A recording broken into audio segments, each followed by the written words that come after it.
Man, I fell down a musical rabbit hole tonight. just, it just happens. You're listening to something, and then it spurs the idea of something else, and something else, and something else. And next thing you know, you're like, wow, I've just spent 30 minutes listening to all sorts of obscure music.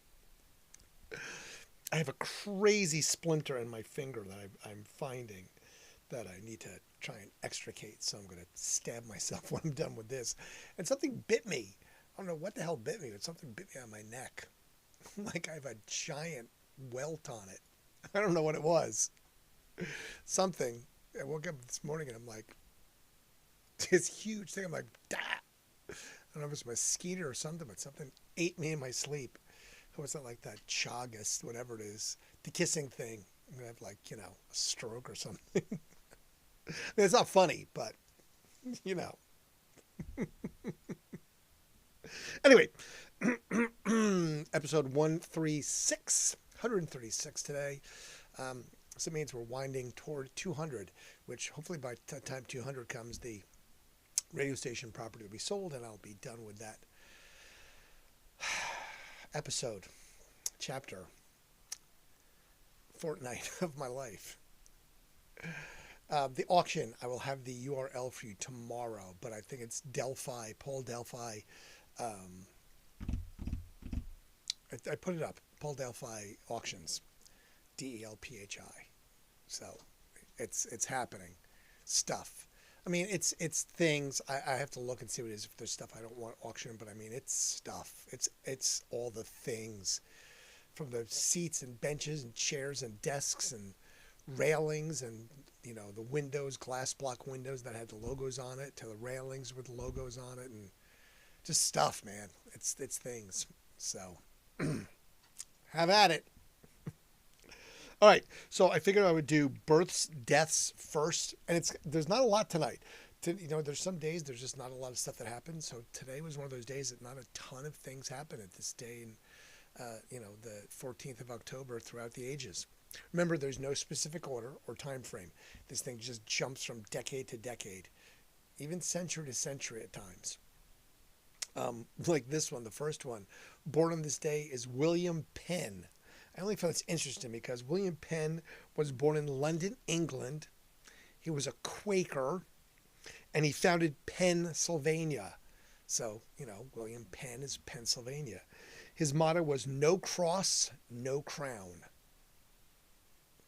So, no kings, no religion. Interesting concepts for a governing body. Born on this day, 1927, Mr. Roger Moore. 007. He did the most James Bonds. He did 7 James Bond films. He died. He died in 2017, but he did 7 of them. Live and Let Die, Man with the Golden Gun, Octopussy, a couple others. I didn't write them all down because I was like, my hand got tired. And with a splinter, my finger was like, so I was not eager to write things I didn't need to. Who else was born this day? Ralph Lauren of polo fame. He's 86 today.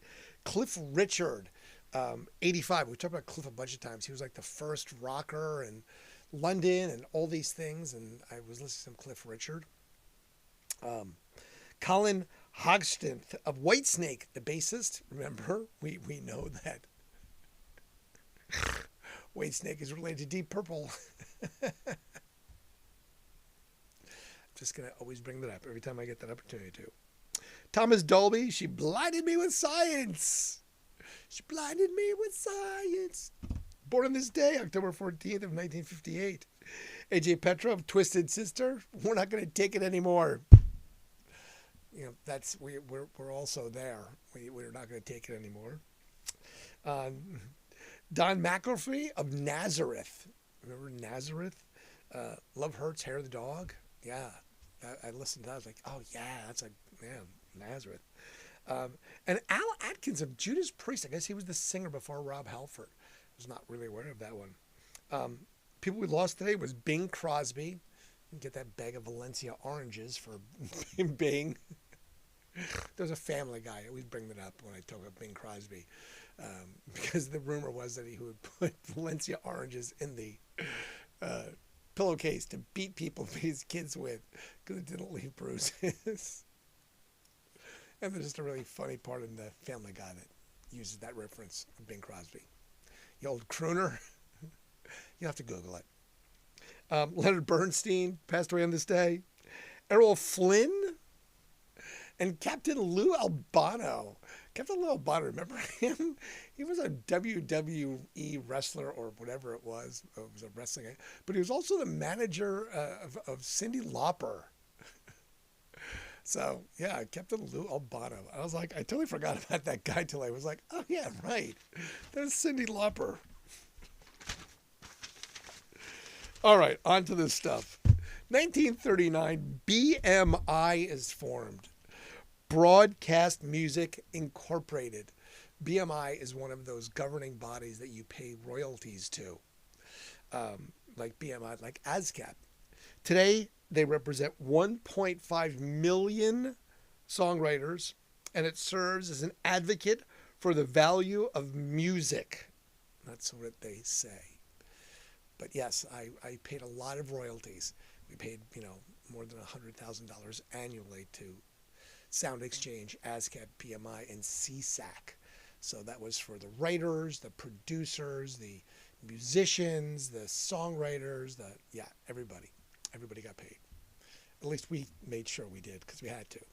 That's part of the maintenance of an FCC license, paying everybody. Pay me. Pay me. 1957, the Everly Brothers, Wake Up Little Susie, reaches #1 in the UK. It was banned by some radio stations for suggestive lyrics. Who knew? But yes, it reaches #1 in the United States and #2 in the UK. Wake Up Little Susie. Wake up, little Susie, wake up, do, do, do, do. I listened to that today. That was a great little fun song. 1968, October 14th, the Beatles finished recording the White Album. It's basically the Beatles' double album, but it's the White Album. 1971, speaking of Beatles, John Lennon and Yoko Ono appear on the Dick Cavett Show. I'm not sure. Again, it's just trivial facts of things that stars did. Okay, yes, you appeared on a TV show. Awesome. Did something great happen from that? No. They just appeared on a TV show. So, all right, there you go. 1977, Linda Ronstadt sings the national anthem for the third game of the World Series, Detroit playing somebody. I forget who that was. Apparently, she was criticized for her very casual outfit. I didn't really look, but I was like, all right. But on the other hand, she is praised as it being one of the top performances of the national anthem ever at a sporting event. The Washington Examiner ranked it #2. Didn't say who #1 was, but so I guess she did a good job. She just looked frumpy or inappropriate for what the gravity of the national anthem singing was in 1977. 1977 as well, David Bowie releases his 12th album, Heroes. It was his second collaboration with Brian Eno, Roxy Music, Brian Eno. We talked about Brian Eno last night because he worked with U2. So he's been doing that for a while, 77, and that was just, a couple of years ago. So, yeah, Brian Eno, the innovative producer, known as the Berlin Trilogy. He also worked with Robert Fripp. We talked about Robert Fripp from King Crimson, who did guitar on that. NME awarded that Album of the Year in 1977. It also gave us a bunch of great singles. 2022, psychedelic rock music group Jefferson Airplane are given a star on the Hollywood Walk of Fame. White Rabbit. Who doesn't love White Rabbit? Sorry, need a sip. So that's when radio had a dump button. He just pushed that and it's compressed time. He wouldn't even know I did it. It would just vanish. In 1978, the first TV movie ever from a TV series is debuted. Of all things, it's Rescue from Gilligan's Island, where the cast is rescued finally from the island. The series original ran from 1964 to 1967, so this is 1978. So, 11 years after the original series ended, they finally got rescued off the island, so it's been another 11 years thrashing it out there. 6 of the 7 cast members were in it. The only cast member that did not appear in the movie of 1978 was Tina Louise, who is Ginger, of course. Oddly enough, as of today, the only cast member that's alive is Tina Louise, who played Ginger. Maybe it was something about getting rescued. Should have stayed on the island. Just saying. 1959, Bobby Darin was number 1 with his single UK Mac the Knife. And the truck beat. And I listen to that too. You have to love that. With his teeth so pearly white. It won a Grammy for the record of the year for 1960. And the shot bites. Mac the Knife. It definitely has. I feel like Seth MacFarlane could be singing that for sure. That could be one of his movies or something that he could have that kind of like vibe to it. 1966, Pink Floyd played the first ever underground set. This all happened at the All Saints Hall in Notting Hill, UK. So this is a church, and I looked at it, and it's actually still a church to this day. It was this Notting Hill music series that happened. It was Pink Floyd kind of under the radar playing at a church in the UK. It's kind of a little bizarre. I mean, that was early in their career, but still. 1967, the second series of Monkey TV shows is broadcast on BBC One in the UK. They planned on broadcasting the show in color, but for some reason they scrapped the plans at the last minute, and the show in its entirety was just shown in black and white. Not sure they did. I know that Philips started to do color in 1964, so it was already happening. Just apparently, just maybe enough people didn't have color sets, and they didn't want to make it look weird or something. I don't know. So they just broadcast it in black and white. 1968, the Jackson 5 makes their TV debut on ABC TV at the Hollywood Palace. My voice is going. I'm not sure why it's happening like this. It's feeling it's just getting rougher and rougher as I talk.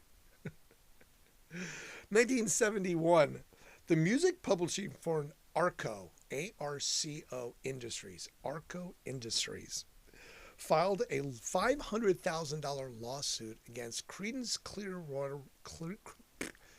Clearwater Revival's John Fogerty. It said that the claim was the song Travelin' Band contained significant material copied from Little Richard's Good Golly Miss Molly. I did listen to them side by side. It kind of does have a little bit of that. I could see where someone could say, yeah, I feel like this has significant, and yeah, it definitely feels that way. So check it out. Check out the comparison. The suit was eventually dropped. I didn't find anything more on it, so I don't know what the conclusion was. But that's where it got as far as. They basically sued him, but then didn't really go much further after that. All right. 1972, Joe Cocker and 6 members of his band were detained and arrested in right after the concert, right after a concert in Outerland. Well, I think that's how you say it. Outerland, Australia. Police apparently, and allegedly discovered both marijuana and heroin in their hotel rooms.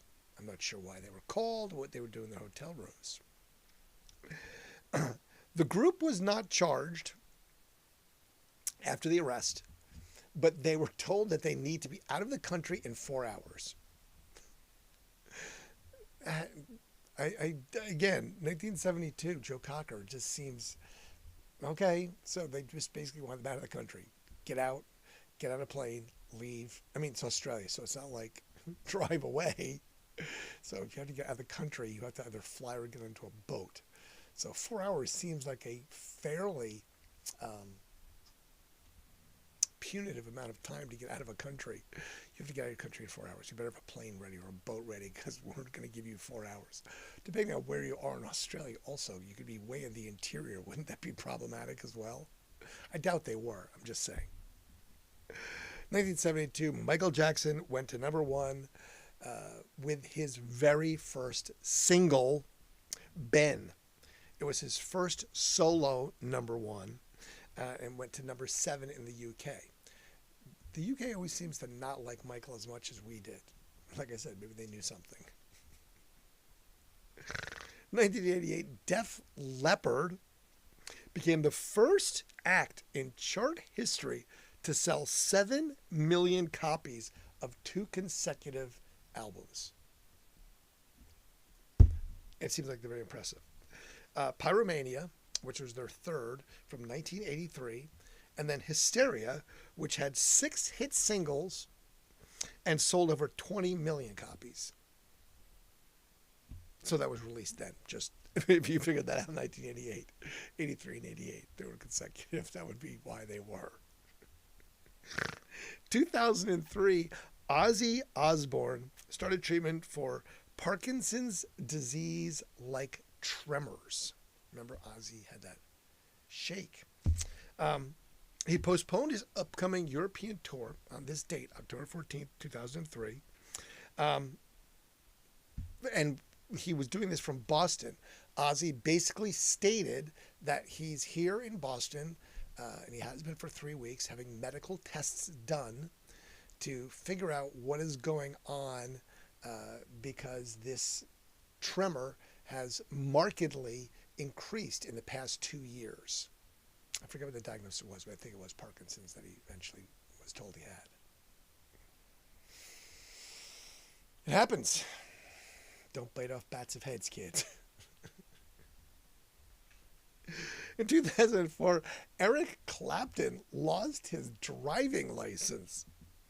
Apparently, while he was in France, he got pulled over by the gendarmes doing a record-splitting speed of 134 miles per hour in his 911 Porsche.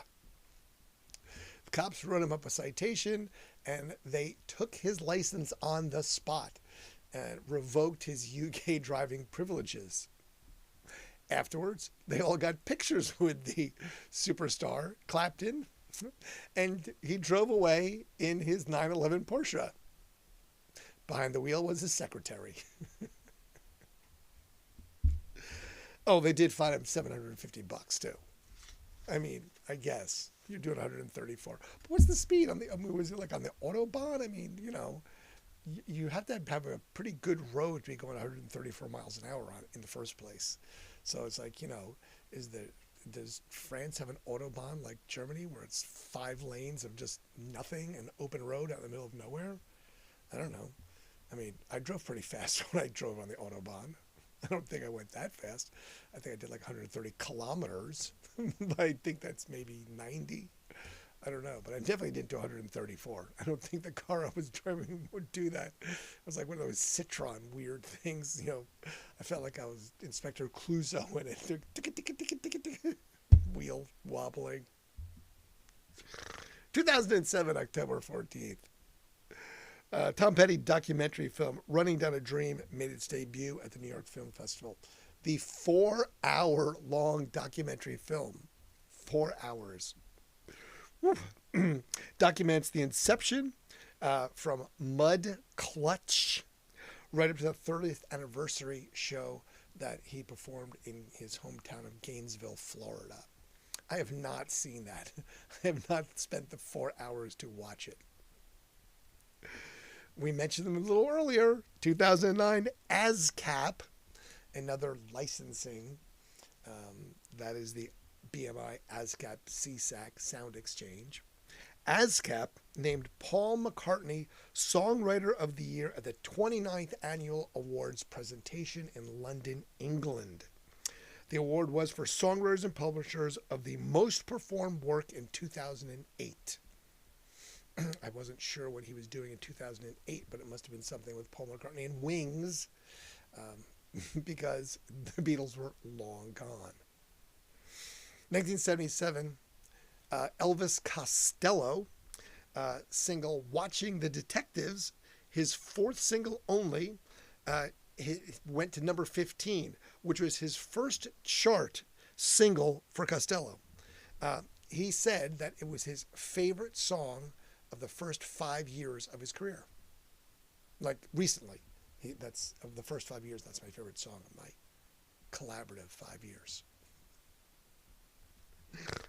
The Waterboy single, "The Whole of the Moon," did not reach the music charts on this date, but it was re-released by them in 1991, and it went to number 3 in the UK. The song is about Prince. I had to read about that a little bit. Interesting. And then, again, lastly, like I said, not a lot happened today. It was kind of thin. 1977, Johnny Paycheck, the outlaw, country outlaw founder and lead member, because he definitely was an outlaw. His single "Take This Job and Shove It" went to number 1 on the country charts. And was there for 2 weeks. It was his only number 1. Paycheck is from Greenfield, Ohio. If you read about it, he had a pretty checkered past. He spent some time in prison he got thrown out of the service, beat up a superior officer, pulled a gun and shot a man in like Hillsboro, Ohio, grazed his head and went to jail for that. Struggled with drug and alcohol addiction.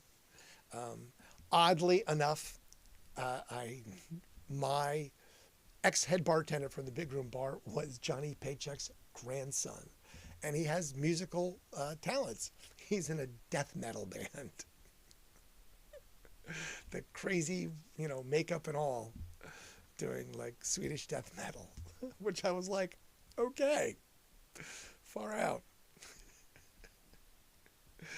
You never know about some people. I am not in a Swedish death metal band. Man, I am just fumbling on the words tonight. So, but look, it's me. It's the guy in the Ferrari. I will find some other ones too. It just won't be the guy in the Ferrari. Because remember, it was originally this. It's the guy in the van. Because that's still a thing, And you still have to go check out this thing. The Randsanity thing. Because, that's in some way it's going to pay a bill at some point. I don't know what.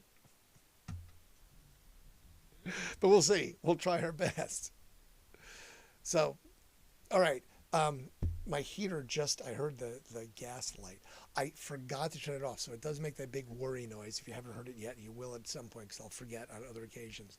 But as I was saying, my house is steam, and there's a large steel box just about at my feet behind the camera that has a motor to it, that when the steam from the radiators condenses, it falls back down through all the pipes, and it condenses in this thing, and then it pumps the condensed water vapor, which turns back to water, back into the boiler to recycle it. So it's very noisy. It makes like this really loud whir noise. So we'll probably hear a whir noise at some point. Maybe not tonight, because I'm going to get us out of here in relatively short order today. I do have to pry this splinter out of my finger because it's really bugging me now. And just my only bitch for the day is just pay attention when you're driving. I mean, I had a guy clearly like on his phone like this watching and not driving the speed limit at all on the highway. I'm like, bro, you're going really slow. I mean, not that I need you to speed, but you're doing like 35 or 40 and people are doing like 75 past you. And you're going to cause an accident. So please, just pay attention. Stop using your phones while you drive. You know, it's really not that important. I try not to use my phone when I drive, my best. I'll talk on the phone and occasionally I'll hold it my hand down low with the speaker, but I can, but I'm not like texting and driving. At least I try not to. If I stop at a light or somewhere, yes, but not while I'm actively behind the wheel. So put down your phones. Stop paying attention to the phone. Pay attention to the roadway. You're driving in a vehicle. That's it. That's it. I didn't even get a chance for the camera to turn off tonight. It hasn't been on long enough. So that's the end of that. All right. I appreciate you. I'm going to, like I said, there wasn't a lot of the musical history tonight. I didn't feel like just finding stuff for the sake of finding it to waste time. So it's a little bit shorter than normal, just under a half hour tonight. So there you go. You get to bed early. Enjoy your Wednesday. I know it's Wednesday because tomorrow the garbage cans are out tonight, the green ones, because in fact tomorrow is garbage day because it was the holiday on Monday. Appreciate you, friends. Thank you. Have yourself a great evening and a great tomorrow. Talk with you soon. We'll do this all again, but completely different. Or not. You never know. Let's fade to black.